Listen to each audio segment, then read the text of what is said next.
என் அளவுக்கு விஜய் அவர்களை ஒரு டைமில் வெறுத்திருப்பீங்க. அது எப்படின்னா, விஜய் அவர்கள் வந்து ஒரு பொம்பளை பொறுக்கி.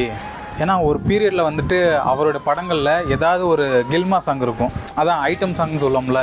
ஸோ அந்த மாதிரி சாங்லாம் வந்து டிவியில் பார்க்கும்போது என்னை சுற்றி இருக்கிறவங்களாம், என்ன இந்த விஜய் பையன் எப்போ பார்த்தாலும் ஹீரோயின் கூட இந்த மாதிரி பண்ணிகிட்டு இருக்கிறாப்புல அப்படின்ட்டு. நான் சொல்கிறது எப்போன்னா ஒரு 6th ஸ்டாண்டர்டு 7th அந்த டைம் நினைக்கிறேன். அப்போது சுற்றி இருக்கவங்களாம் அதை கேட்டு கேட்டு நான் வளர்ந்ததுனால ஒரு 8வது 10வது வரைக்குமே அந்த எஃபெக்ட் இருந்துச்சு எனக்கு. விஜய்னா அந்த பொம்பளை ஹீரோயின்ஸ்னா ஒரு மாதிரி அப்படி தான் இருப்பாப்புலையோன்னு. இது மாதிரி ஏற்கனவே கமல்ஹாசன் அவர்கள் மேலே இப்படி ஒரு புரிதல் இருந்துச்சு மக்களுக்கிட்ட. ஆனால் எனக்கு அந்த டைமில் சினிமா அப்படிங்கிறது ஒரு ப்ரொஃபஷ்னல், அது ஒரு தொழில் அப்படிங்கிறது எனக்கு தெரியல. ஸோ அப்போ அந்த மெச்சூரிட்டி இல்லைங்கிறதுனால விஜய் அவர்கள் அப்படி நான் தப்பாக நினச்சேன். ஆனால் இந்த ஒரு ஃபியூ இயர்ஸில் அவர் என்னோடய இன்ஸ்பிரேஷனாக இருக்கார், அவர் என்னோடய ரோல் மாடலாக மாறிட்டார். இன்றைக்கி அவர் தமிழ்நாட்டோட சிஎம்.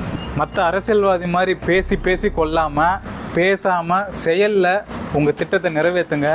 5 வருஷம் கண்டிப்பாக முடியும் போது ஒரு பெட்டரான தமிழ்நாடாக இருக்கும் அப்படிங்கிறதுல எனக்கு எந்த டவுட்டுமே இல்லை. Happy birthday விஜயண்ணா.